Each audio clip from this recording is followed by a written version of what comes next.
அனைவருக்கும் வணக்கம்.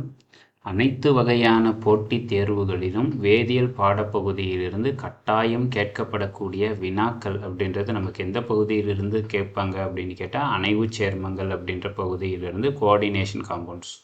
இந்த பகுதியிலிருந்து ஏற்கனவே நம்ம யூஜிடிஆர்பியில் கேட்கப்பட்ட வினாக்கள், விடைகள், விளக்கங்கள் பகுதி 1 முடிச்சிருக்கோம். இது இரண்டாவது வீடியோ. வாங்க வீடியோவில் இருக்கக்கூடிய வினாக்களுக்காக நம்ம டிஸ்கஸ் பண்ணலாம். கொஷின் நம்பர் 87 பாருங்கள். இந்த காம்ப்ளெக்ஸ் கொடுத்துருக்குறாங்க. இதில் the primary valency of cobalt அப்படின்றது கொடுத்துருக்காங்க. CONH3 4 டைம்ஸு குளோரைடு Cl2 தென் Cl எனில் கோபால்ட்டினுடைய முதன்மை இணைத்திறன் என்ன அப்படின்றது கேள்வி கேட்டிருக்காங்க. ஸோ நமக்கு இந்த பிரைமரி வேலன்சி, செகண்டரி வேலன்சி அப்படின்றது 2 வகையான இணைத்திறன்கள் குறிக்கப்படுகின்றது. ஒன்று பிரைமரி வேலன்சி, தென் செகண்டரி வேலன்சி. முதன்மை இணைத்திறன், இரண்டாம் நிலை இணைத்திறன் அப்படின்றது 2 வகையான இணைத்திறன்கள் இருக்குது. இந்த முதன்மை இணைத்திறன் அந்த அணைவு சேர்மத்தினுடைய ஆக்சிடேஷன் நம்பர், ஆக்சிஜனேற்ற எண்ணை குறிக்கும். இந்த செகண்டரி வேலன்சி அப்படின்றது அணைவு சேர்மத்தினுடைய கோஆர்டினேஷன் நம்பர் CN அப்படின்றத குறிக்கும். ஸோ இங்கே கொடுக்கப்பட்டிருக்கக்கூடிய சேர்மத்தை பொறுத்தவரை ஆக்சிஜனேற்ற எண் என்ன அப்படின்னா கோபால்ட்டுக்கு நம்ம கண்டுபிடிக்கணும். கோபால்ட்டு CO, தென் அவருக்கு தான் கால்குலேட் பண்ணுறதுனால எக்ஸ்ன்னு எடுத்துக்காங்க. ப்ளஸ்ஸு எத்தனை அமோனியா சேர்ந்துருக்காங்கன்னா 4 மூலக்கூறு அமோனியா NH3 சேர்ந்துருக்காங்க. தென் ப்ளஸ்ஸு குளோரைடு அயான் எத்தனை இருக்காங்க பாருங்கள், 2 + 1 3 இருக்காங்க. 3 குளோரைடு அயான் Cl இருக்காங்க. இந்த காம்ப்ளெக்ஸுக்கு மேலே ப்ளஸ் மைனஸ்ன்றது எதுவுமே கிடையாது. அதனால் என்னென்னு எடுத்துக்கலாம் 0. ஸோ எக்ஸு ப்ளஸ்ஸு 4 அமோனியாவுக்கான சார்ஜ் மின்னோட்டம் 0 ப்ளஸ் 3 குளோரைடுக்கான சார்ஜ் -1 ஈக்குவல் டு 0. அப்படின்னா எக்ஸுடைய வேல்யூ, இந்த வேல்யூ ஃபுல்லாகவே 0 ஆயிரும். இங்கே பாருங்கள் ப்ளஸ் இன்ட்டு மைனஸ் என்னாவும் வரைக்கும் மைனஸ் அப்படின்னா 3 தென் ஈக்குவல் டு 0. ஸோ எக்ஸுடைய வேல்யூ ஈக்குவல் டு அந்த பக்கம் போனீங்கன்னா +3. ஸோ +3ன்றது தான் இந்த இடத்துல கோபால்ட் மாலிகுலுடைய ஆக்சிடேஷன் ஸ்டேட். நமக்கு ஆப்ஷன் பின்றது கரெக்டுங்க.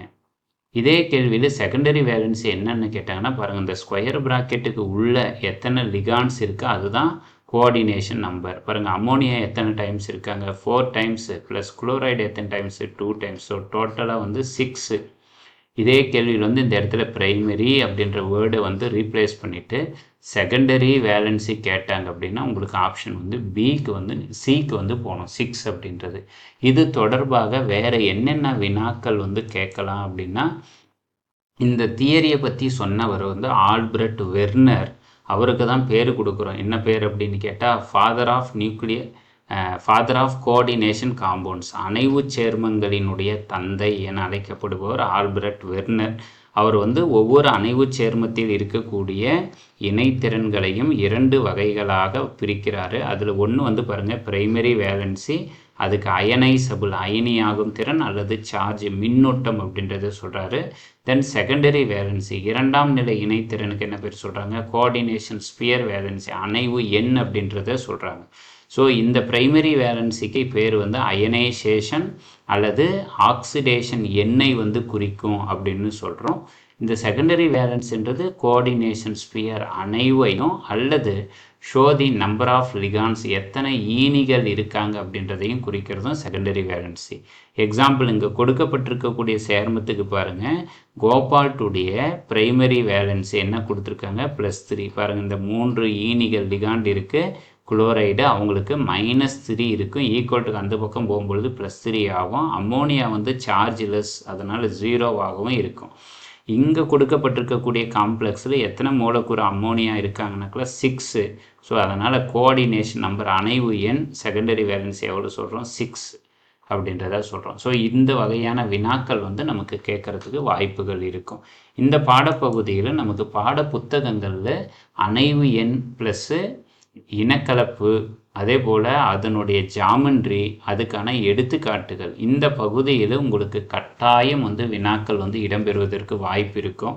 பாருங்கள் அணைவு எண் 2 கோஆர்டினேஷன் நம்பர் அப்படின்னா அதனுடைய hybridisation SP, geometry linear, example இங்கே இருக்கக்கூடிய இந்த 2 காம்ப்ளெக்ஸை மட்டும் பார்த்துக்காங்க. ஒன்று காப்பர் குளோரைடு, அதே மாதிரி சில்வர் சயனைடு, ரெண்டுத்துக்குமே வந்து ஆனியானிக் காம்ப்ளெக்ஸ். மேலே எதிர்மின் சுமை இருந்தால் அது வந்து ஆனியானிக் காம்ப்ளெக்ஸ்ன்றோம். இதே போல் இது மாதிரி பாருங்கள், ப்ளஸ் சார்ஜ் இருந்ததுன்னா அதுக்கு பேர் வந்து கேட்டையானிக் காம்ப்ளெக்ஸ் அப்படின்னு சொல்கிறோம். இதே கோஆர்டினேஷன் நம்பர் 3 இருந்ததுன்னா ஹைப்ரிடைசேஷன் sp2, அதனுடைய ஜாமெண்ட்ரி வந்து ட்ரைகோனல் பிளேனார் அப்படின்னு சொல்கிறோம். தமிழ் வந்து தலை முக்கோணம் அப்படின்னு அழைக்கப்படுகிறது. கோஆர்டினேஷன் நம்பர் 4 பொறுத்த வரைக்கும் நமக்கு 2 சான்ஸ் இருக்காங்க. நம்பர் 1 வந்து sp3 டெட்ராஹெட்ரல், தமிழ் வந்து நான்முகி அப்படின்னு சொல்கிறோம். நான்முகியில் எந்த லிகாண்ட்ஸ் இருப்பாங்கன்னா வீக் லிகாண்ட். இப்போ பாருங்கள், கார்போனைல் இது வந்து ஸ்ட்ராங் லிகாண்டு தான், பட் நிக்கல் காம்ப்ளெக்ஸு கூட இது பிஹேவ் ஏ வீக் அப்படின்றதும் அல்லது நியூட்ரல் லிகாண்டுன்றதுனாலையும், அதே போல் நிக்கல் டெட்ராகுளோரைடு இவங்கெல்லாம் நான்முகியாக இருப்பாங்க. எப்போ சார் வந்து தல சதுரம், தமிழ் வந்து இங்கிலீஷில் ஸ்கொயர் பிளேனார் DSP2 அப்படின்னு கேட்டால் நமக்கு வேர்டு வந்து இந்த மாதிரி சொல்லுவாங்க, இன்னர் டிரான்சிஷன் மெட்டல்ஸ் அப்படின்ற வேர்டு சொல்லுவாங்க. டிரான்சிஷன் மெட்டல்ஸுக்குள்ளே இருக்கக்கூடிய தனிமங்களான பிளாட்டினம், பல்லேடியம் இவங்கெல்லாம் வந்தாங்கன்னாக்கில் அவங்க எல்லாமே 3D கிடையாது, 4D ஆர்பிட்டால்ஸ், 5D ஆர்பிட்டால் இருக்கக்கூடிய டிரான்சிஷன் மெட்டல்ஸ் இருந்தாங்கன்னா அவங்க கம்பல்சரி உங்களுக்கு ஸ்கொயர் பிளேனார் தான் கொடுப்பாங்க. நிக்கல் கூட மட்டும் இந்த சயனைடு வந்து ஸ்ட்ராங் ஃபீல்டு நிக்கல் 2+ இருக்கிறதுனால ஞாபகம் வச்சுக்கணும், நிக்கல் 2+ அல்லது +2 இது வந்து ஸ்கொயர் பிளேனாராக இருக்காங்க. கோஆர்டினேஷன் நம்பர் 5 கொடுத்தாங்கன்னா அதுக்கு பேர் வந்து ட்ரைகோனல் பைஃப்ரெமினல். எக்ஸாம்பிள் வந்து அயன் பென்டாகார்போனைல். இது போட்டித் தேர்வில் ரிப்பீட்டடாக கேட்குறது. ஹைப்ரிடைசேஷன் பாருங்கள் என்ன சொல்கிறோம், DSP2 5 ஆர்பிட்டால்ஸில் இதில் இருக்கக்கூடிய இந்த D ஆர்பிட்டால் யாருன்னுவாங்க பாருங்கள். ஹைப்ரிடைசேஷன் இன்வால்வ் ஆகிற D orbital dx² - y² orbital அப்படின்றது தான் இன்வால்வ் ஆகுறாங்க. நெக்ஸ்ட்டு வந்து கோஆர்டினேஷன் நம்பர் 6 பொறுத்த வரைக்கும் நமக்கு 2 ஆப்ஷன்ஸு கொஷின் கேட்பாங்க. நம்பர் 1 வந்து பாருங்கள், D ஆர்பிட்டால் வந்து இன்னரில் இருக்கிறதுனா அவங்களுக்கு வந்து இன்னர் ஆர்பிட்டால் காம்ப்ளெக்ஸ் அப்படின்றது பேர் கொடுப்பாங்க. தமிழ் வந்து உள் ஆர்பிட்டால் அணைவுகள் அப்படின்ட்டோம். இன்கேஸ் கோஆர்டினேஷன் நம்பரில் D ஆர்பிட்டால் 6 அவுட்டரில் இருந்ததுன்னா அதுக்கு பேர் வந்து அவுட்டர் ஆர்பிட்டால் காம்ப்ளெக்ஸ். தமிழ் வந்து வெளி ஆர்பிட்டால் அணைவுகள் அப்படின்றதும் கொஷின்ஸாக நமக்கு ரைஸ் பண்ணுவாங்க. இங்கே பொறுத்த வரைக்கும் இந்த 2D ஆர்பிட்டால் எந்தெந்த ஆர்பிட்டால் அப்படின்னு பார்த்தீங்கன்னா DZ² dx² - y². இது வந்து போட்டித் தேர்வில் காம்படிட்டிவ் எக்ஸாம்பிள் உங்களுக்கு கொஷின்ஸ் ரைஸ் பண்ணுறதுக்கு சான்சஸ் இருக்குது. அது UGTRBயாக இருக்கலாம், PGயாக இருக்கலாம், நீட்டாக இருக்கலாம், கேட்டு, அதே போல் IIT JEE போன்ற தேர்வுகள் வந்து கேள்வி கேட்கலாம். ஸோ ஒரு காம்ப்ளெக்ஸை பார்த்த உடனே சார் அது இன்னரா அவுட்டரா எப்படி ஐடென்டிஃபை பண்ணுறது அப்படின்னு பார்த்தீங்கன்னா, இருக்கக்கூடிய லிகான்ஸ் வந்து வீக் ஃபீல்டாக இருந்தாங்கன்னா பாருங்கள், ஃப்ளூரைடு வீக்கு, இங்கேயும் fluoride week, water week field, இதே இவங்கெல்லாம் இருந்தாங்கன்னா அது வந்து அவுட்டர் ஆர்பிட்டால் காம்ப்ளெக்ஸாக இருப்பாங்க.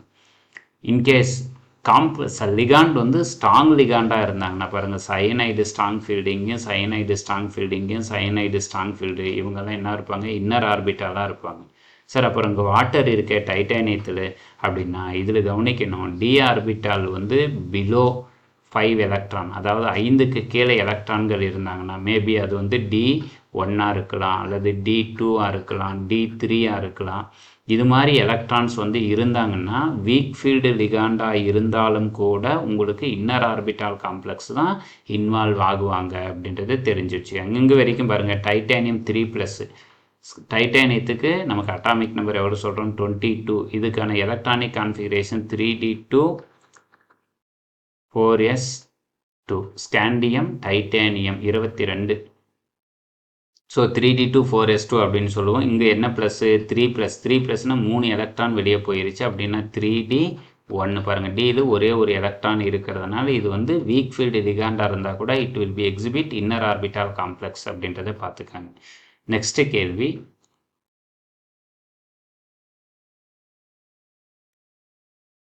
which of the following complex does not obey EAN rule அப்படின்றது கேள்வி கேட்டிருக்காங்க. நிக்கல் பென்டா கார்போனைலா, வனேடியம் எக்ஸா கார்போனைலா, குரோமியம் எக்ஸா கார்போனைல், நிக்கல் டெட்ரா கார்போனைல். இதில் EAN ரூல் அப்படின்றது என்ன அப்படின்றத தெரிஞ்சிருக்கணும். பாருங்கள், பின்வரும் அணைவு சேர்மங்களில் EAN விதியை பின்பற்றாதவை எது?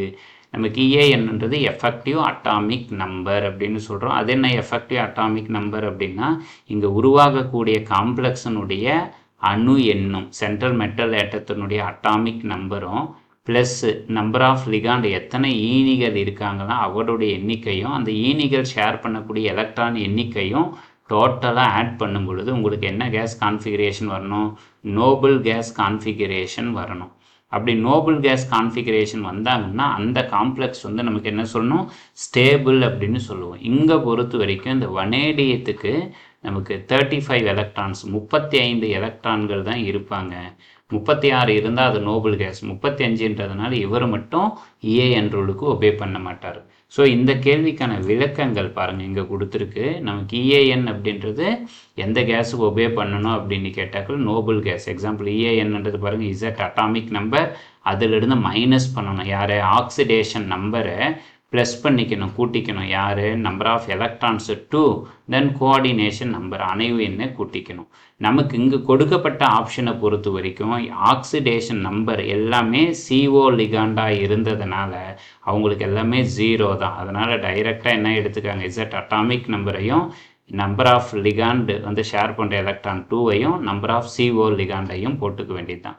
எக்ஸாம்பிள் ஃபஸ்ட் ஆப்ஷன் பாருங்கள். அயன் அட்டாமிக் நம்பர் 26, எத்தனை லிகாண்ட் இருக்காங்க? 5. அதனால் 5 × 2 எலக்ட்ரான் 10, 26 + 10 ஆட் பண்ணிங்கன்னா 36 krypton electronic configuration. So obey EAN.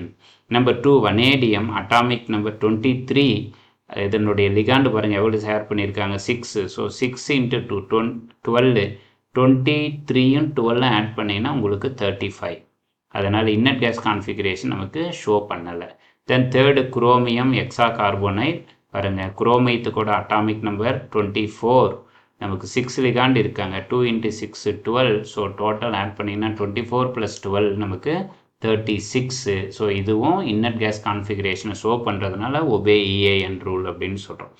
Last nickel tetra carbonyl. Nickel atomic number 28, நமக்கு 4 லிகாண்ட் இருக்காங்க. So 4 × 2 8, 28 + 8 total 36. கிரிப்டானுடைய எலக்ட்ரானிக் கான்ஃபிகரேஷன் ஒபே பண்ணுறதுனால இவரும் EANக்கு ஷோ பண்ணுறாங்க. அப்படின்னா நமக்கு கொடுக்கப்பட்ட விடையில் ஆப்ஷன் B மட்டும் நமக்கு EAN ரூலுக்கு ஒபே பண்ணலை அப்படின்றத பார்த்துக்காங்க. அடுத்த கேள்வி என்ன கேட்டிருக்காங்கன்னாக்கா, according to crystal field theory, நமக்கு தமிழ் வந்து படிகப்புல கொள்கைப்படி இந்த interaction between central metal ion and the ligand, ஒரு மைய அணு இருக்காங்க, உலோக அணு. இவர் கூட யார் இருக்க போகிறாங்க? ஒரு ஈனிகள் இருக்குது. இந்த மைய உலோக அணுவுக்கும் ஈனிகளுக்கும் இடையில் ஏற்படக்கூடிய ஒரு அட்ராக்ஷன்ஸ் என்னவா இருக்காங்க? ஆப்ஷன் ஏ அயானிக்கு வித்து கோவேலண்டா, அல்லது பியூர் கோவேலண்டா, அல்லது பியூர் அயானிக்கா, அல்லது கோவேலண்ட் வித் அயானிக்கா அப்படின்றது கொடுத்துருக்காங்க. இந்த கிறிஸ்டல் ஃபீல்டு தியரியை பொறுத்த வரைக்கும் இங்கே உருவாகக்கூடிய மெட்டல் லிகாண்டுக்கு உண்டான இன்ட்ராக்ஷன்ஸ் வந்து பியூர் அயானிக் அப்படின்ற வேர்டை வந்து சொல்கிறாங்க. ஏன்னாக்கல it will be form electrostatic interaction அப்படின்றது. இந்த கிறிஸ்டல் ஃபீல்டு தியரியை பொறுத்த வரைக்கும் நமக்கு 2 இருக்காங்க. ஒன்று வந்து பார்த்திங்கன்னா ஆக்டாஹெட்ரல் ஸ்ப்ளிட்டிங், நம்பர் 2 வந்து டெட்ராஹெட்ரல் ஸ்ப்ளிட்டிங். பாருங்கள், d ஆர்பிட்டால் 5 ஆர்பிட்டால் நமக்கு ஃப்ரீ மெட்டல் அயான்லிருந்து ஆவரேஜ் எனர்ஜிக்கு போகும் பொழுது லிகாண்டு கொடுக்கக்கூடிய ப்ரப்போசலால் இந்த d ஆர்பிட்டால் 5 என்ன நடக்குது? ஸ்ப்ளிட்டிங் வந்து ஆகுறாங்க. எத்தனை ஃபார்முலு? 2 ஃபார்முலு. ஒன்று வந்து T2G லோயர் எனர்ஜி லெவல் இருக்கிறவங்களுக்கு, தென் EG ஹையர் எனர்ஜி லெவலில் இருக்கிறவங்களுக்கு. T2Gயில் வந்து பார்த்திங்கன்னா 3 ஆர்பிட்டால் இருக்காங்க. ஒன்று DXY, DYZ, DXZ அப்படின்னும். தென் EGயில் வந்து பார்த்திங்கன்னா DX² - Y², அதே மாதிரி DZ² அப்படின்ற ஆர்பிட்டாலும் இருக்கும். இதுவே நமக்கு டெட்ராஹெட்ரல் வரும் பொழுது இந்த ஆக்டாஹெட்ரலுக்கு அப்படியே ஆப்போசிட்டாக பார்த்திங்கன்னா மேலே இருக்கக்கூடிய EG ஆர்பிட்டால் வந்து கீழே இருந்துரும். நமக்கு பிலோ ஆவரேஜ் எனர்ஜி எவ்வளோ? DZX² - Y² DZ². இந்த டெட்ராஹெட்ரலை பொறுத்த வரைக்கும் ஜின்ற டேர்மே வந்து யூஸ் பண்ணக்கூடாது, வெறும் E மட்டும்தான். தென் அதே போல் இங்கே இருக்கக்கூடிய T2G என்ன சொல்லணும்? வெறும் T2ன்றது மட்டும்தான் சொல்லணும். DXY, DYZ, DXZ. என்ன ரீசன் அப்படின்னா ஆக்டாஹெட்ரலை பொறுத்த வரைக்கும் பாருங்கள், இந்த மாலிகுல் வந்து சிமெட்ரிக். 6 லிகாண்ட் இருக்காங்கன்னா ஒவ்வொன்றுத்துக்கும் எதிராக லிகாண்ட் வந்து இருப்பாங்க. அதனால் இந்த ஜெரேட் அப்படின்ற வேர்டு வந்து யூஸ் பண்ணுவோம். பட் இந்த டெட்ராஹெட்ரல் காம்ப்ளெக்ஸை பொறுத்த வரைக்கும் பாருங்கள், இதுதான் டெட்ராஹெட்ரல்.